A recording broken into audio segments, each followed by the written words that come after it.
Nós vamos começar com uma leitura no primeiro capítulo do livro de Atos. Atos, capítulo 1.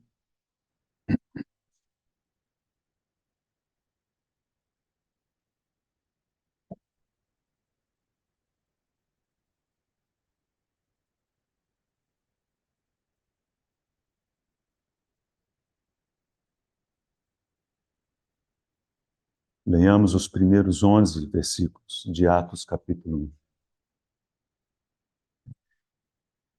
Escrevi o primeiro livro, ó Teófilo, relatando todas as coisas que Jesus começou a fazer e a ensinar. Até o dia em que, depois de haver dado mandamentos por intermédio do Espírito Santo aos apóstolos que escolhera, foi elevado às alturas. A estes também, depois de ter padecido, se apresentou vivo, com muitas provas incontestáveis, aparecendo-lhes durante 40 dias e falando das coisas concernentes ao reino de Deus.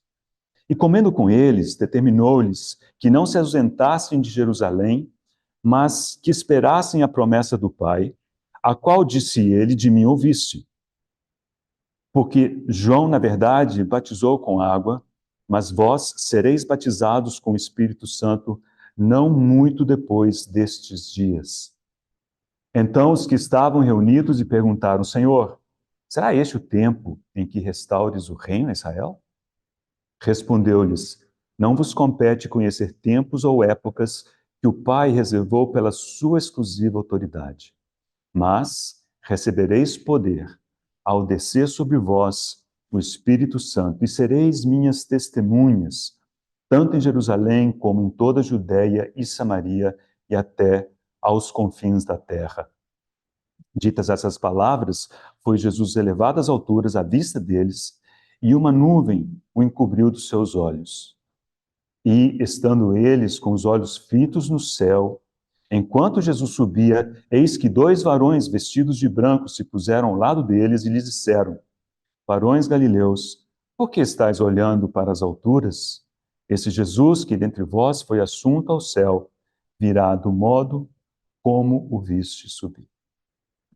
Somos gratos a Ti, Senhor, profundamente gratos por esse tempo juntos.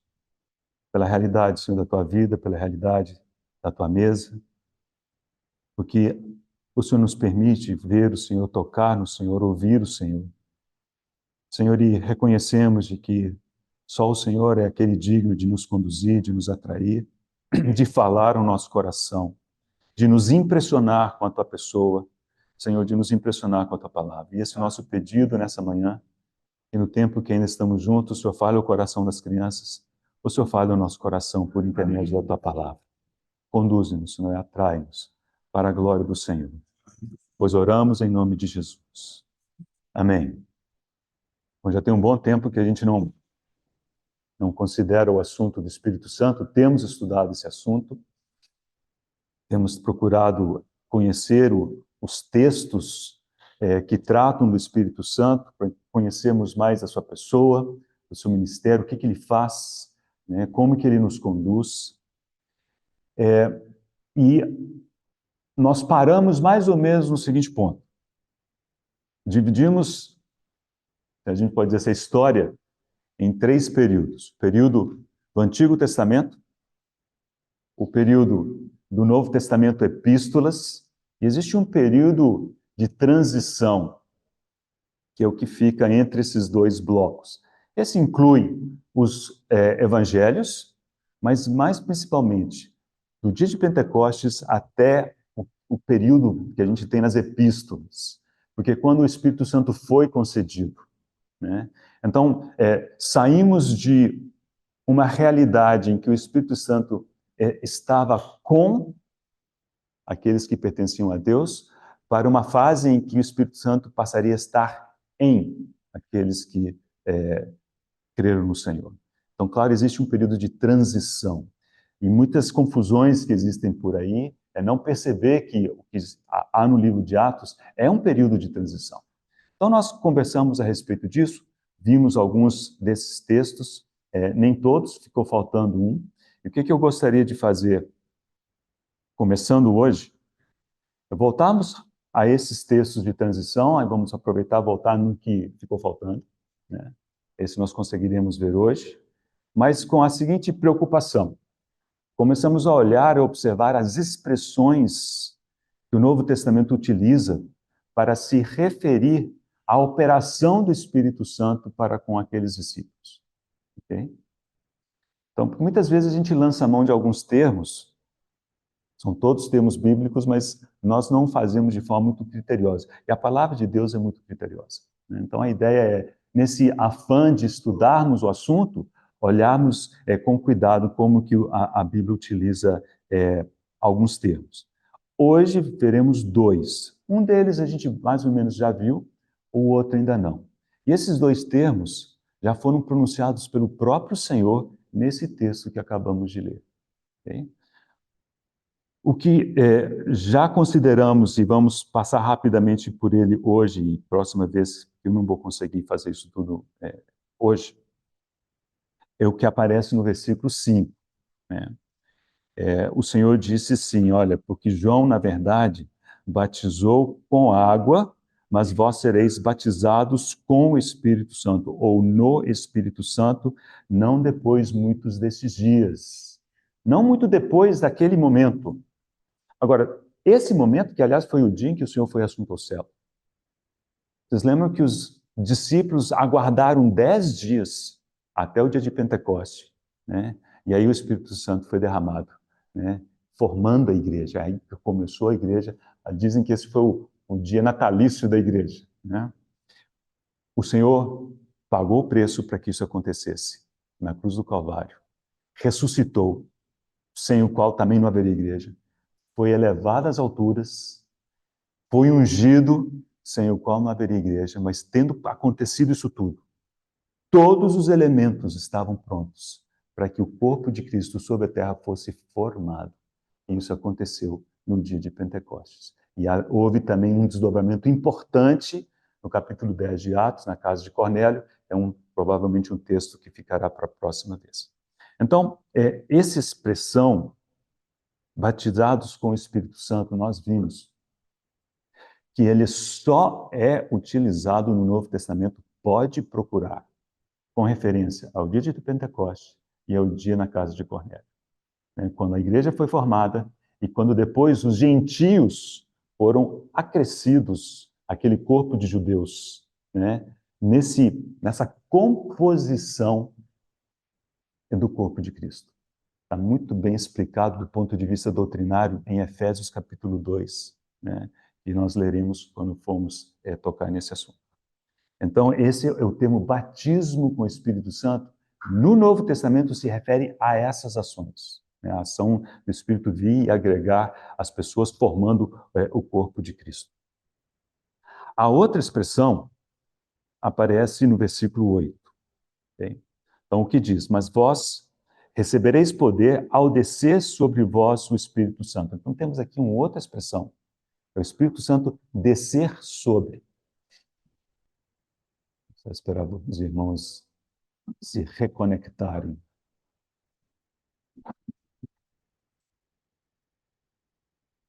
Ok? Então, essa expressão também foi mencionada pelo Senhor. Ao descer sobre vós o Espírito Santo. Isso não é o batismo no Espírito Santo, isso é outra coisa.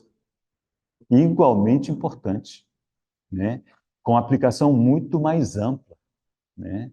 E aqui claramente diz que seria para receber poder.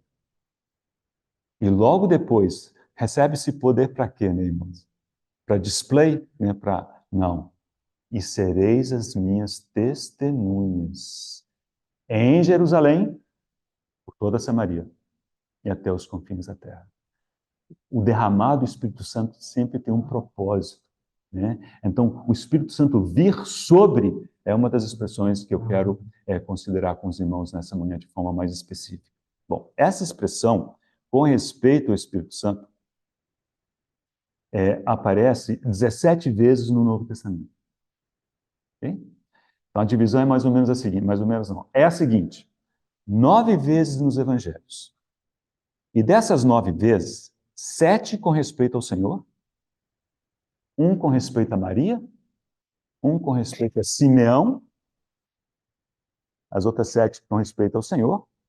Depois, 7 no livro de Atos, sempre com respeito a seus discípulos. E encontramos uma vez na Epístola de Pedro, né, que é uma palavra mais geral para todos, né, todos os convertidos. Okay? Então, como são somente 17 menções, eu vou ler todas elas. Okay? Então, já trouxe separado, eu vou dar as referências, mas nós não vamos precisar abrir a Bíblia, senão nós não teremos tempo suficiente. E uma das coisas que eu gostaria que os irmãos observassem é o seguinte, que praticamente em todas as vezes que se fala disso, é com um propósito muito específico. Muito específico. O Espírito Santo vem sobre nós com propósito. E via de regra é, como o Senhor disse, para nos capacitar, nos dar poder, poder espiritual, né? Para fazer coisas que nós de nós mesmos, na nossa energia, não temos a menor condição de fazer. Então, em certos momentos de crise, nós precisamos que o Espírito Santo venha sobre nós. Outra expressão, que um versículo já nos dá a dica, é a unção. Receber a unção do Espírito Santo. Né? Mas, se vocês lembrarem da imagem do Antigo Testamento a respeito da unção, é precisamente isso. Né? O óleo da unção era derramado sobre a cabeça, né, do rei, do sacerdote. Então, a figura é essa. Né? Alguma coisa que vem sobre. É diferente do batismo, que é alguma coisa ser colocada dentro. Então, quando precisamos fazer essa distinção, né? Às vezes a gente precisa de uma visitação especial do Espírito Santo, que habita em nós, mas a gente percebe que alguma coisa a mais é necessária. Então, não ore pelo batismo, isso não está de acordo, mas você pode orar por essa unção, você pode orar por esse revestimento, por essa vinda do Espírito Santo sobre nós. Okay? Então, vamos às 17 ocorrências. Okay?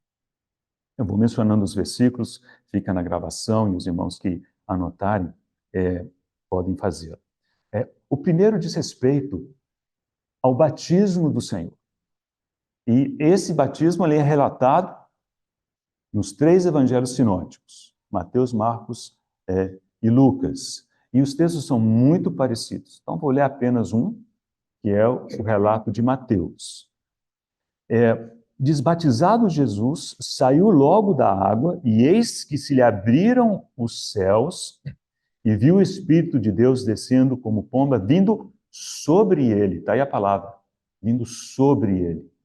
Sabemos que o batismo do Senhor foi o início do seu ministério. A partir daí, ele teve um testemunho público, visível, de que o Espírito Santo estava sobre ele.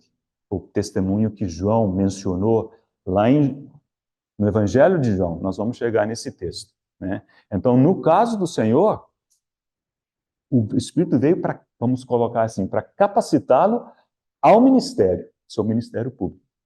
Agora, não me parece razoável a gente imaginar que o Senhor, que é o Cristo, o Filho de Deus, não tivesse o Espírito Santo até aquele momento. Ele tinha o Espírito Santo. Claro que ele tinha. João Batista, que era o seu precursor, era cheio do Espírito Santo desde o ventre materno, imagina o Senhor. Contudo, ele recebeu de forma visível o Espírito Santo sobre ele nessa ocasião. Então, quando pedimos, não é desconfiando de que não temos o Espírito Santo, mas às vezes nós percebemos que nós precisamos de alguma coisa a mais, né? E aí nós pedimos graça ao Senhor e que Ele nos, vê que o Espírito Santo nos fortaleça e venha sobre nós com poder. Muito bem. Isso foi Mateus 3,16 e os textos paralelos em Marcos e Lucas. Próximo, com respeito ao Senhor também, para se cumprir o que foi dito por intermédio do profeta Isaías, eis aqui o meu servo, que eu escolhi, o meu amado, em quem a minha alma se compraz. Farei repousar sobre ele o meu espírito, e ele anunciará juízo aos gentios. Como que o paralelo é parecido, né, com o de Atos. Ele recebeu, né, o Espírito Santo sobre ele para que ele anunciasse, para que ele testificasse. Né? E ele anunciou o juízo aos gentios. Isso foi Mateus 12, 17 e 18. Agora, versículo com respeito a Maria, Lucas 1, 35. Respondeu-lhe o anjo: descerá sobre ti o Espírito Santo, e o poder do Altíssimo te envolverá com a sua sombra. Por isso também o ente santo que há a nascer será chamado Filho de Deus. Então o Espírito Santo veio sobre Maria para formar o corpo físico do Senhor. Aquele não foi o início do Filho de Deus. Filho de Deus é o Filho eterno de Deus. Mas, como já diz Filipenses capítulo 2, ele se fez homem. Como Filho de Deus, ele não poderia ter experimentado a morte. Ele precisava se tornar homem. Viver a nossa vida, né? Morrer a nossa morte. Experimentar, passar por tudo que a gente experimenta, né? Mas de forma vitoriosa. Então, para essa ação, absolutamente impossível aos homens, totalmente sobrenatural, o anjo disse: virá sobre ti, né? O Espírito e o poder do Altíssimo te envolverá. Observe a correlação que existe entre o Espírito Santo vir sobre e poder. Já disse o Senhor lá em Atos 1:8, né? Muito bem. O próximo. Esse nós acho que vale a pena a gente ler no texto, porque eu quero ler outros versículos logo na sequência, que é o texto referente a Simeão. Então, Lucas capítulo 2. Lucas capítulo 2. O versículo aqui da minha lista é o 25, mas eu quero ler mais 2 versículos.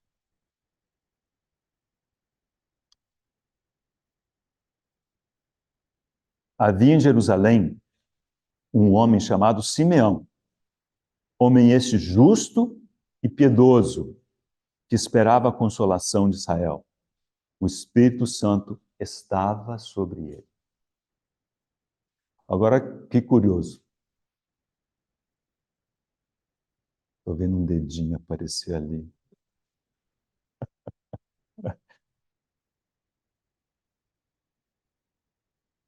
Pode falar, Rodrigo.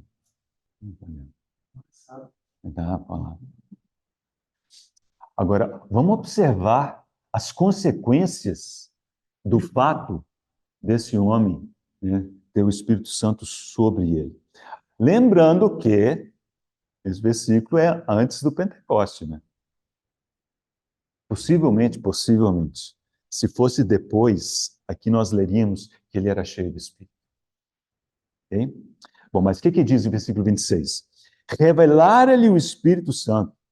Irmãos, revelação. Como é que a gente recebe revelação sem o Espírito Santo? Não recebe. Você pode deduzir coisas na sua mente, né? Mas isso não é revelação. Revelação é quando uma coisa que às vezes você até já sabia, brilha com um brilho diferente. Opa, revelação. Deus soprou mais uma vez sobre aquela palavra e aquilo se tornou vida para você. Né? Revelação. Então, revelar-lhe o Espírito Santo, que não passaria pela morte antes de ver o Cristo Salvador. Agora que bonito. Movido pelo Espírito. Foi ao templo. E quando os pais trouxeram o menino Jesus para fazerem com ele o que a lei ordenava, Simeão o tomou nos braços e louvou a Deus, dizendo: agora, Senhor, podes despedir em paz o teu servo segundo a tua palavra, porque os meus olhos já viram a tua salvação, a qual preparaste diante de todos os povos, luz para a revelação aos gentios e para a glória do teu povo de Israel. Movido pelo Espírito Santo ele foi. Honestamente, irmãos, o que eu acho disso? Como que eu entendo esse texto? Ele devia ter o costume de ir. Ele não foi como um marionete levado pelo Espírito Santo naquele dia, a revelia da sua vontade. Eu tenho certeza que ele tinha um costume de ir, mas naquele dia, naquela hora, porque tinha que ser exatamente aquele dia, exatamente aquela hora, possivelmente de maneira inconsciente, o Senhor, pelo seu Espírito, o levou ao templo. E aí depois apareceu Maria e José, pegar a menina, e eu creio que quando ele o segurou nos braços, Lhe brilhou a luz. Foi assim, esse é o Messias. Então ele fez essa oração, né, que acabamos de ver. O Espírito Santo estava sobre ele. Ok?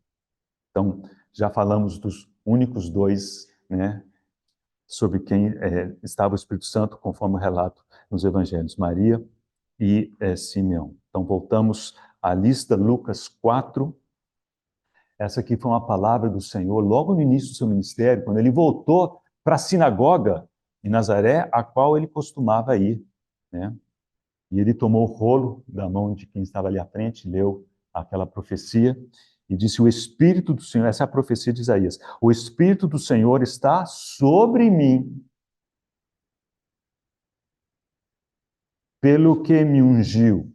Aí os irmãos têm uma dica importante. O Espírito estar sobre tem a ver com unção. É unção. É uma figura, a unção do Antigo Testamento é uma figura, né, visível do derramado Espírito Santo sobre. Né?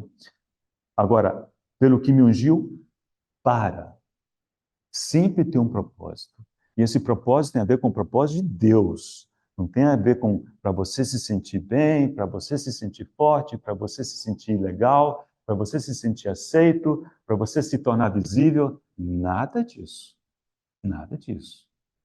O Espírito Santo dá seus dons para a edificação do povo, segundo o seu propósito, segundo a sua vontade. Então aqui diz, para evangelizar os pobres, enviou-me para proclamar libertação aos cativos e restauração da vista aos cegos, para pôr em liberdade os oprimidos. Por isso ele mesmo disse, e recebereis poder para, e sereis minhas testemunhas. Né? E assim foi, e conforme foi com ele, foi com seus discípulos também. Então, o texto de João 1,32. Isso aqui não é o relato do batismo do Senhor. Isso aqui é João Batista lembrando de como foi o batismo do Senhor. Ele deu esse testemunho perante os seus próprios discípulos. Ele disse, e João testemunhou dizendo, vi o Espírito descer do céu como pomba e pousar sobre ele. Eu não o conhecia. Aquele, porém, que me enviou a batizar com a água, me disse, aquele sobre quem vires descer e pousar o Espírito, esse é o que batiza com o Espírito Santo. Okay? Próximo versículo, aquele que lemos em Atos 1,8. Mas recebereis poder ao descer sobre vós o Espírito Santo, e sereis minhas testemunhas, tanto em Jerusalém como em toda a Judéia e Samaria e até os confins da terra. Atos 2, 17, 18. Essa é uma palavra de Pedro citando Joel, a profecia de Joel. Olha que interessante. E acontecerá nos últimos dias, diz o Senhor, que derramarei o meu espírito sobre toda a carne. Olha que precisamos entender que era sobre todos aqueles que estavam reunidos naquele dia de Pentecostes, 120. Mas por que isso era tão relevante? Porque no Antigo Testamento, irmãos, era um ou outro só. Pode olhar. Deus nunca mandou o Espírito Santo sobre Israel como povo, mas ele mandou, sim, sobre aqueles 120. Né? E depois isso foi aumentando ao ponto, né, de incluir todos os que creem no Senhor. Sobre toda a carne, vossos filhos e vossas filhas profetizarão, em decorrência desse poder, dessa capacitação vinda do derramado Espírito Santo. E os fiéis que pulei aqui, meu irmão, profetizarão, vossos jovens terão visões e sonharão vossos velhos. Até sobre os meus servos e sobre as minhas servas derramarei do meu espírito naqueles dias e profetizarão. Então, observar a conexão do derramado do espírito com a profecia. Depois, Atos capítulo 10, já é um texto de Pedro lá na casa de Cornélio, versículo 44 e 45, diz, ainda Pedro falava essas coisas quando caiu o Espírito Santo sobre todos os que ouviam a palavra. E os fiéis que eram da circuncisão, que vieram com Pedro, admiraram-se porque também sobre os gentios foi derramado o dom do Espírito Santo. Ali aconteceu duas coisas, igual no dia de Pentecostes. Eles foram batizados para dentro de um corpo e foi derramado o Espírito Santo sobre eles também, né? E as manifestações decorrentes foi decorrente dessa vinda do Espírito Santo sobre eles. Relato de Pedro com respeito a esse fato, no capítulo seguinte, Atos 11, 15. Quando, porém, comecei a falar, caiu o Espírito Santo sobre eles, como também sobre nós no princípio, referindo-se a Atos 2, Pentecostes. Era importante que houvesse esses sinais, para que os judeus reconhecessem que aquilo que havia acontecido com eles em Atos 2, exatamente o que aconteceu com os gentios em Atos 10. Então eles falaram assim, então eles receberam o Espírito. Então somos um, né? Irmão, se fosse tudo invisível, como é que eles poderiam saber? Eles não tinham câmera. Eles não tinham onde consultar. Então o Senhor precisava cuidar, e Ele cuidou dessa maneira, né? Para que eles tivessem essa convicção. Por fim, o último versículo em Atos 19, 6, e impondo-lhes Paulo as mãos, veio sobre eles o Espírito Santo, e tanto falavam em línguas como profetizavam. Então, observem que falar em línguas e a profecia aqui está relacionado a esse vir do Espírito Santo sobre eles. E o único texto fora do livro de Atos está em Pedro, primeira epístola de Pedro 4,14, diz: se pelo nome de Cristo sois injuriados, bem-aventurados sois, porque sobre vós repousa o Espírito da glória e de Deus. Aqui são as mesmas palavras, mas aqui o sentido é uma coisa de permanência, né? O Espírito Santo que está permanentemente sobre nós, né? O Espírito da glória de Deus. Essas são todas as ocorrências dessa expressão vir sobre, o Espírito Santo vir sobre. Então está razoavelmente bem caracterizado o que é. Isso não nos dá liberdade de utilizarmos essa expressão para tantas outras coisas, né? Bem, então vamos... então, quais são os textos de transição? Os textos de transição são 4, né? Esse nós vamos ler agora. Atos capítulo 2, o dia de Pentecostes. Atos capítulo 8, o que aconteceu em Samaria, esse nós não falamos ainda. Atos capítulo 10, que é o dia na casa de Cornélio. Atos capítulo 19, lá em Éfeso. Okay? E depois eu vou acrescentar um, né, que é a conversão de Paulo, porque também tem algumas expressões com respeito ao Espírito Santo importantes ali, né? Então, se o senhor permitir, então nós vamos cobrir rapidamente esses primeiros 2 textos hoje, observando as expressões, e depois, se eu permitir, próxima vez, veremos os outros 2 textos. Então, vamos começar com Atos capítulo 2. Não leremos todo o evento, mas apenas alguns pontos importantes aqui. A partir do versículo 1, capítulo 2. Ao cumprir-se o dia de Pentecostes. Isso é importante. Esse é o calendário de Deus. Ao cumprir-se o dia de Pentecostes. Estavam todos reunidos no mesmo local. Aquilo era obediência à palavra do Senhor. Falei assim, olha, não sai de Jerusalém, fica lá, até que sejais revestidos de poder, né? Mas por que é importante a gente perceber que a condição era o calendário de Deus? Tinha que chegar o dia de Pentecostes, não podia ser outro dia.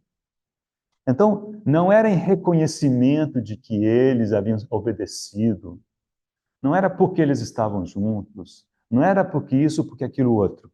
Era porque havia chegado o momento de Deus. Havia chegado o dia de Pentecostes. Irmãos, nós não podemos coagir o Espírito Santo a fazer nada. Ele faz no tempo dele, do jeito dele, né? E nós obedecemos, nós queremos nos prostrar, estamos à disposição dele.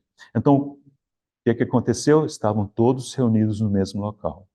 E, de repente, veio do céu um som como de um vento impetuoso e encheu toda a casa onde estavam reunidos.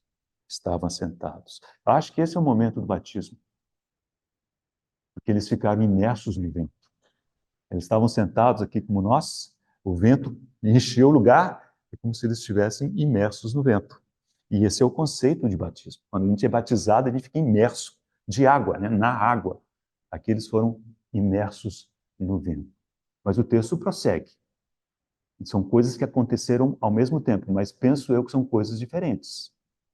E apareceram distribuídas entre eles línguas como de fogo, e pousou uma sobre cada um deles. Pousar sobre. Estão lembrados? Só não li esse versículo porque não está a palavra do Espírito Santo aqui, não está o nome do Espírito Santo. Mas está o símbolo dele, o fogo. Então, irmãos, versículo 3, para mim, é o Espírito Santo. Que, aliás, foi o que o Senhor disse, né? Virá sobre vós o Espírito Santo. Eu acho que o cumprimento desse versículo 3. Na forma de línguas de fogo. Uma sobre cada um deles. Todos receberam essa marca. E o versículo 4. Outra coisa que aconteceu ao mesmo tempo. E todos ficaram cheios do Espírito Santo. Então, irmãos, aqui nesse texto temos 3 coisas que recebem nomes diferentes no Novo Testamento. Batismo do Espírito Santo. Vir sobre, ou unção do Espírito Santo. E ser cheio do Espírito Santo. Né? Então eles passaram a falar em outras línguas, segundo o Espírito lhes concedia que falassem. Esse tipo de coisa normalmente está associado à unção do Espírito Santo. O Espírito Santo vir sobre, não ao batismo, nem tampouco ao ser cheio. Okay? Vocês vão ver pelos outros. Paulo foi cheio do Espírito Santo quando Ananias pôs a mão sobre ele. O que aconteceu com ele? As escamas dos seus olhos caíram e ele passou.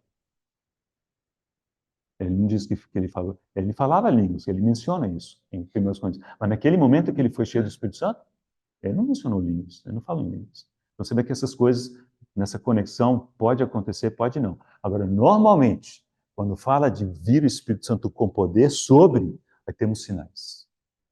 Temos poder. Temos coisas diferentes acontecendo. Okay? Então, aqui existem todos esse discurso tão bonito. Existe uma frase aqui que eu quero aproveitar. Então, eles começaram a falar em línguas. No caso aqui, todas essas línguas eram línguas de homens, eram línguas conhecidas, okay? Porque aqueles que estavam ali, cada um os ouvia falar na sua língua materna. Okay? Então, nesse caso, não é a manifestação de língua de anjos. É uma expressão que é usada por Paulo em Corinto. Mas aqui, assim, então foram línguas estrangeiras. Provavelmente que eles nunca souberam falar. Mas aqueles cuja língua materna era essa, eles reconheceram. E eles sabiam do que eles estavam falando. E essa descrição está no versículo 11. Né? Diz assim: como os ouvimos falar em nossas próprias línguas as grandezas de Deus? Profecia. O que é profecia?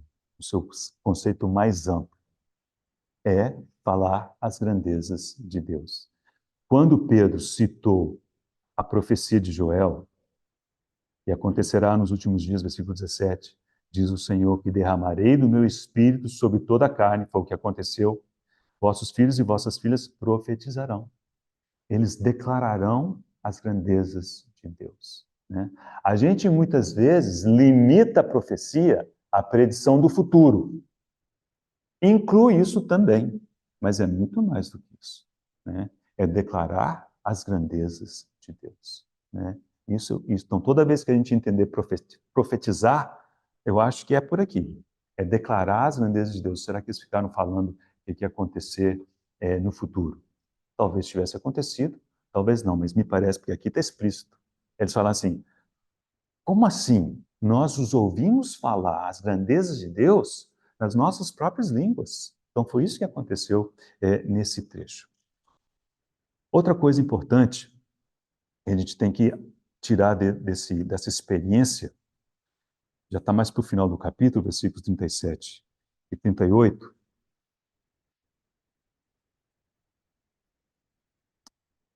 Então eles foram tocados, profundamente tocados pelo Espírito Santo.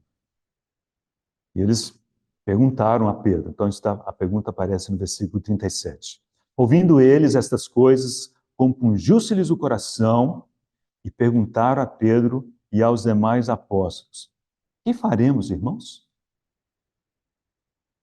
Perguntaram, né? Agora, a resposta de Pedro, acho que ela é muito importante, porque ela nos mostra qual que era o plano de Deus para, digamos, conceder o seu Espírito, né, a partir dali. Observe como que Pedro respondeu. Respondeu-lhes Pedro: arrependei-vos, cada um de vós seja batizado em nome de Jesus Cristo para a remissão dos vossos pecados. Traduzindo em miúdos, convertei-vos ao Senhor. Vocês têm que se converter. E logo depois diz, e recebereis o dom do Espírito Santo. Observe que aqui ele não diz, você precisa se reunir, junta mais 119 para formar 120, vai no lugar e espera 10 dias. Não existe essa receita de bolo, né? Ou então vai para o monte. Não tem? Ela diz, olha, arrepende, batiza, confessa e recebereis o Espírito Santo. Agora, aqui fala de receber o Espírito Santo. Não fala de batismo, né? Não fala de receber poder quando o Espírito Santo... São coisas diferentes. Não fala de enchimento do Espírito Santo, são coisas diferentes. Tudo isso existe, é bíblico e nós precisamos experimentar. Mas precisamos entender as diferenças que há entre essas coisas. Senão dá confusão. E a confusão com esses temas há de monte. Mas por quê? Porque a gente não para observar com detalhe quão cuidadosamente a palavra de Deus registra essas coisas, né? Muito bem. Quando o Senhor prometeu, então, se eles serem recobridos com o Espírito Santo, com poder, receberiam poder, e disse que seriam suas testemunhas, ele deu um plano de avanço, um plano de ação, que, aliás, é o plano que divide o livro de Atos. Então, ele disse assim, sereis minhas testemunhas, tanto em Jerusalém, toda a Judéia, Samaria e até os confins da terra. Então, isso que acabamos de ler, Atos 2, foi em Jerusalém, né? Aquele cenáculo estava em Jerusalém. E o próximo texto, que é Atos capítulo 8, refere-se a Samaria. Aconteceu em Samaria. Não temos explicitamente nada detalhando o em toda a Judéia, mas ele aparece aqui implicitamente. Okay? Então, vamos ver isso, né? Observe que o capítulo 7 termina com o martírio de Estevão. Então, Estevão apedrejado, as suas roupas colocadas aí ao pé de Saulo, né? Um paralelo muito claro com respeito à morte do Senhor, né? Então, Saulo estava no lugar daqueles soldados que guardavam as roupas do Senhor enquanto o Senhor morria por nós, né? Bem, capítulo 8, versículo 1 diz: e Saulo consentia na sua morte. E naquele dia levantou-se grande perseguição contra a igreja em Jerusalém, e todos, exceto os apóstolos, foram dispersos pelas regiões da Judéia. Aí está toda a Judéia. Aquela palavra do Senhor, sereis minhas testemunhas em Jerusalém, em toda a Judéia, Samaria até os confins da terra, aqui está toda a Judéia. Veio por causa da perseguição. E aí eles, à medida que eles, né, foram andando, passaram por toda a Judéia e chegou em Samaria. Não temos nenhum relato de eventos específicos em toda a Judéia. Então já caímos direto em Samaria, que é o capítulo 8. Né? A partir do versículo 4, entre mentes os que foram dispersos iam por toda parte, pregando a palavra. Cumprimento da palavra do Senhor. Né? Porque eles haviam recebido o poder para ser testemunha. E eles estavam sendo testemunhas. Possivelmente eles tinham se acomodado, né? Estava tão bom em Jerusalém. Aí o Senhor diz, mas o Senhor é soberano, né? Ele não fica sem o seu propósito. Como é que ele faz para dispersar a turma? Perseguição. A perseguição que veio em decorrência da morte de Estevão. Então, lá vão eles, né? E eles vão e anunciavam a Cristo. Filipe, descendo a cidade de Samaria, anunciava-lhes a Cristo. As multidões atendiam unânimes às coisas que Filipe dizia, ouvindo-as, vendo os sinais que ele operava.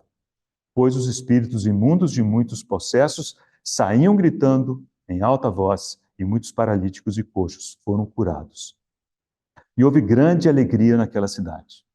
Agora vamos ao nosso texto, né, de transição. Começa com Simão Mágico. Versículo 9, ora havia um certo homem chamado Simão, que ali praticava mágica, iludindo o povo de Samaria, insinuando ser ele grande vulto, ao qual todos davam ouvidos, do menor ao maior, dizendo, este homem é o poder de Deus, chamado o grande poder.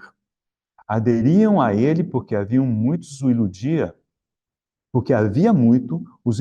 com mágicas.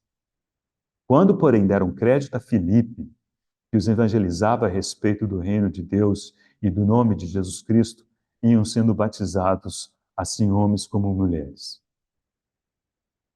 Aqui nós vemos o pessoal que estava assim, todo empolgado com Simão, mas quando eles viram o evangelho, eu acho que o Espírito diz, é isso, não é aquilo, né? Vai por aqui.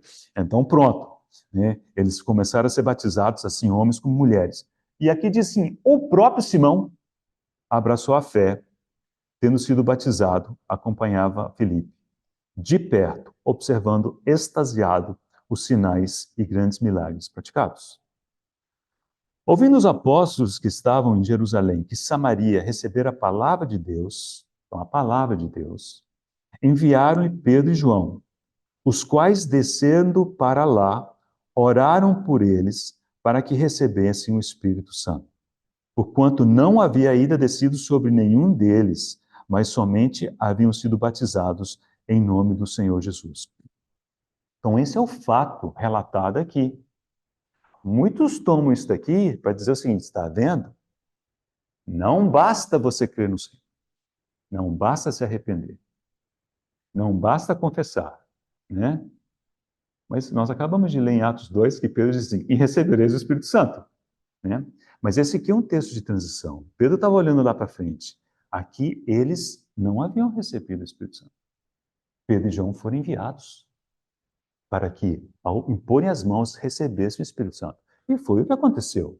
Mas isso não é regra para a igreja. Isso é um relato de um evento de transição. Não tinham nem saído de Samaria ainda faltava chegar aos confins da terra. Então, as coisas estão crescendo. Eu trouxe alguns comentários que eu quero ler com os irmãos, que acho que nos ajudam a compreender. Então, versículo 17 de novo, então lhes impunham as mãos e recebiam estes o Espírito Santo. Vendo, porém, Simão, que pelo fato de imporem os apóstolos as mãos, era concedido o Espírito Santo, ofereceu-lhes dinheiro, propondo, concedei-me também este poder, para que aquele sobre quem eu impuser as mãos receba o Espírito Santo. Olha que pretensão. Pedro, porém, lhe respondeu, o teu dinheiro seja contigo para perdição, pois julgaste adquirir por meio dele o dom de Deus. Não tens parte nem sorte neste ministério, porque o teu coração não é reto diante de Deus. Arrepende-te, pois, da tua maldade e roga ao Senhor, talvez te seja perdoado o intento do coração. Pois vejo que estás em fel de amargura e laço de iniquidade. Respondendo, porém, Simão lhes pediu, rogai vós por mim ao Senhor, para que nada do que disseste sobrevenha a mim. Eles, porém, havendo testificado e falado a palavra do Senhor, voltaram para Jerusalém e evangelizavam muitas aldeias dos samaritanos. Muito bem. Então, claro, é um texto de transição, e como um texto de transição, ele tem vários ingredientes que às vezes os comentaristas têm, eles ficam lutando, né, para lidar com isso. Então, aqueles que não enxergam que isso aqui é um texto de transição, e que seria perfeitamente compreensível sobre esse aspecto, de que o Espírito Santo não tivesse sido dado ainda, e eles, né, o recebessem ao receber a imposição de mãos dos apóstolos, eles fazem o seguinte argumento: não é porque eles não haviam crido ainda, não tinham crido de verdade, né? Mas aí nós temos os versículos 12 e 13, né? Que parecem indicar que eles haviam recebido a palavra, né? A minha impressão pessoal é que eles haviam crido. Mas isso não é geral. Então, por exemplo, o irmão Campo Morgan ele segue uma linha bastante cautelosa. Ele começa dizendo o seguinte: ele considera as duas hipóteses. Uma hipótese é que eles não tenham crido. Ele diz o seguinte: olha, olhando para os versículos 12 e 13, nós não conseguimos distinguir a posição daqueles discípulos da posição de Simão. Ele diz a mesma coisa, porque até Simão abraçou a fé. Ok? Só que eles questionam a conversão de Simão, em função do versículo 23. Né? Depois Pedro repreende. Então, tanto o irmão Campo Morgan quanto o irmão F.F. Bruce falam assim: olha, não dá para pôr a mão no fogo pela conversão de Simão. Se não dá para pôr a mão no fogo pela conversão de Simão, o que o texto descreve dele é o que o texto descreve dos demais. Então, talvez essas pessoas não tivessem se convertido nesse momento, mas somente quando vieram os apóstolos e puseram suas mãos sobre eles. Pessoalmente, a impressão que eu tenho é que eles sim haviam querido no Senhor antes, não haviam recebido o Espírito Santo. Né? Curioso que o texto, ao explicar, né, como que ele explica aqui? Porquanto não haviam ainda descido sobre ele nenhum deles, mas somente haviam sido batizados em nome do Senhor Jesus. Não falaram que somente haviam crido. Muitos se batizavam, até hoje é assim, né? Sem crer. Não é o ideal, mas alguns se batizam sem crer. Né? Pessoalmente, eu acho que eles haviam crido. Então, deixa eu ler a opinião de alguns eruditos. Né? Bruce, o F.F. Bruce diz assim: só podemos especular sobre a natureza e profundidade do crer de Simão. Okay? Então, não é garantia nenhuma de que ele houvesse crido. Ainda o Bruce, ele diz assim: se perguntarmos por que houve um período de tempo entre o batismo desses crentes samaritanos e a sua recepção do Espírito Santo, durante esse período, então, ao final desse período é que foram os apóstolos impor a mão sobre eles, né? A resposta pode ser que eles precisavam de algum tipo especial de confirmação de que a disputa secular entre eles e os judeus, porque eles eram samaritanos, eles não eram judeus, né? Também não eram gentios, aquela coisa misturada, né? Então, assim, uma transição importante aqui, entre que a disputa secular entre eles e os judeus havia sido eliminada com a nova ordem em Cristo. Então, precisava de um testemunho visível, público, para assim: olha, vocês também são parte da família, né? Parênteses.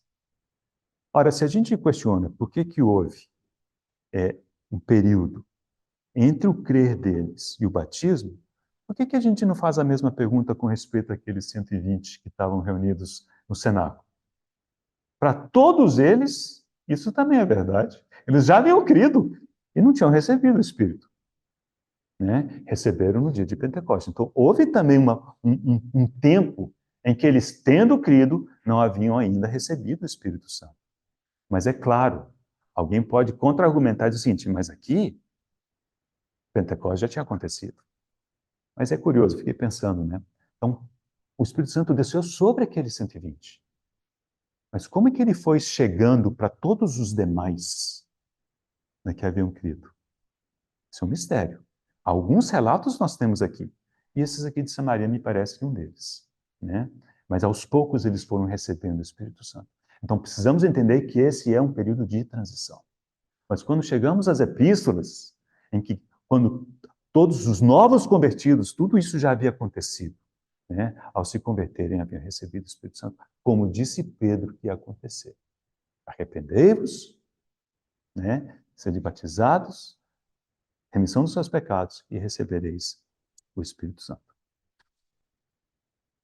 Bruce, agora é o Campbell Morgan.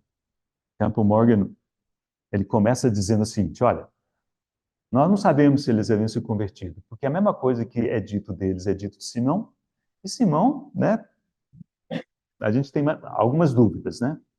Mas depois de dar ele dá o contraponto. Ele diz assim, ainda que aceitemos que alguns deles haviam crido em Jesus, e mesmo assim não haviam recebido o Espírito Santo imediatamente, deve ser lembrado que casos como esse não mais são encontrados na história subsequente em Atos.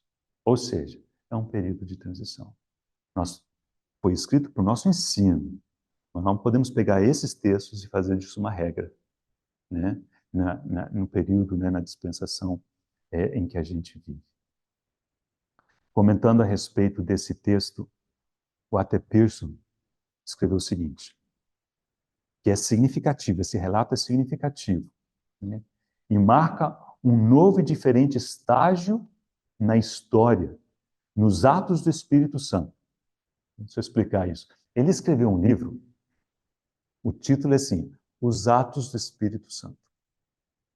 Mas na hora que você vai ver, é um livro a respeito do Ato dos Apóstolos. Mas ele diz, não, mas quem está em ação no livro de Atos, né, é o Espírito Santo, por intermédio dos apóstolos. Então, ele intitulou o seu livro Os Atos do Espírito Santo. Né? E o que ele faz ao longo do livro é percorre o livro de Atos com particular cuidado e observação da operação do Espírito Santo. O Espírito Santo por detrás de todo o mover que lemos no livro de Atos. Então, quando ele diz que é um estágio diferente na história dos atos do Espírito Santo, pois é a primeira vez que ele veio em poder sobre crentes fora de Jerusalém e da Judéia. A primeira vez. Então, Atos 2, primeira vez em Jerusalém. Atos 8, primeira vez, Samaria. Atos 10, primeira vez, né? Fora ali era uma cidade romana, Cesareia era uma cidade romana. E depois, Atos 19, primeira vez nos confins da terra, numa cidade grega. E aí, os confins da terra. E a partir dali, nós temos alguma coisa, digamos, mais regular. Então, nós precisamos entender que esses textos descrevem esse mover, esse avanço do Senhor por meio do seu Espírito, e é natural que a gente tenha algumas coisas diferentes do que a gente encontra nas epístolas. Deixa eu encerrar quando a gente observar os outros dois textos, uma das expressões que eu quero ver com os irmãos, a questão da imposição de mãos. Né? Imposição de mãos nós encontramos em muitos lugares do Novo Testamento, inclusive do Antigo Testamento. É um conceito importante. Mas imposição de mãos com respeito ao Espírito Santo, são poucas ocasiões, né? Aqui é um deles, né? Que é um texto de transição. Outro deles é Ananias e Saulo, capítulo 9, né? Que nós vamos também considerar. Aí ele não recebeu, né, o Espírito Santo naquele momento, mas diz o texto que ele para que fique cheio do Espírito Santo. Então, sempre que tiver imposição de mãos e Espírito Santo, nós vamos querer ver esses textos, veremos que não são tantos assim. Né? A última coisa que eu quero observar nesse texto.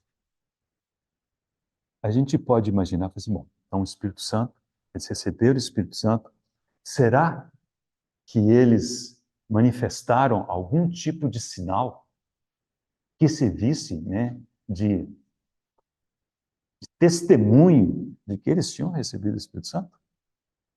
Né? Porque aqui não diz nada, observaram? Não fala de línguas, não fala de profecias, não fala de nada desses sinais. Né? Então a gente pode imaginar que talvez não, mas tem uma frase aqui que tem que nos levar a pensar. Quando diz assim, vendo, porém, Simão, pelo fato de imporem os apóstolos as mãos, era concedido o Espírito Santo, ofereceu-lhes dinheiro. O que Simão viu? Vendo Simão. Pensa, irmãos. Se o Espírito Santo vem sobre eles de forma invisível e não há nenhuma manifestação externa, O que Simão teria visto? Então, pessoalmente, eu creio que esses irmãos também manifestaram, né, algum tipo de sinal, algum tipo de, né, coisa visível, audível, possivelmente como foi, ou a parte do que foi em Jerusalém, parte do que foi também em Samaria não, na casa de Cornélio, ou até mesmo lá em Éfeso, o que Simão viu. Agora, se por um lado isso é verdade, por outro lado é importante que percebamos que a ênfase em nenhum desses textos são sinais. Em nenhum desses textos são sinais. Mas é a concessão do Espírito Santo. É isso que tem que nos capturar, né? Irmãos, então vamos parar aqui. Então cumprimos o capítulo 2, capítulo 8. Próxima vez, capítulo 10, capítulo 19. E aí, de quebra, nós vamos voltar rapidinho no capítulo 19. Vamos voltar no 9, né, para vermos a convenção de Paulo. Existem menções importantes ali o Espírito Santo, o que o Espírito Santo fez, né, por intermédio dessa interação de Ananias com Paulo. E com isso, fecharemos essa parte de transição e poderemos nos dedicar um pouco mais, né, a coisas que vemos a respeito do Espírito Santo nas epístolas. Amém? Senhor, nós damos graças a Ti, pedimos que o Senhor nos impressione com a Tua palavra, o Senhor nos ajude a lembrar, a guardar, a sermos fiéis mordomos daquilo que o Senhor nos dá. Senhor, precisamos compreender a Tua sabedoria, o Teu mover tão preciso, tão precioso, por intermédio do Teu Espírito. E o registro também, Senhor, tão inspirado, tão claro, tão preciso na Tua palavra. Senhor, dá-nos atenção espiritual adequada para esses termos quando lemos. Senhor, e nos instrui. Senhor, nós oramos em nome de Jesus. Amém.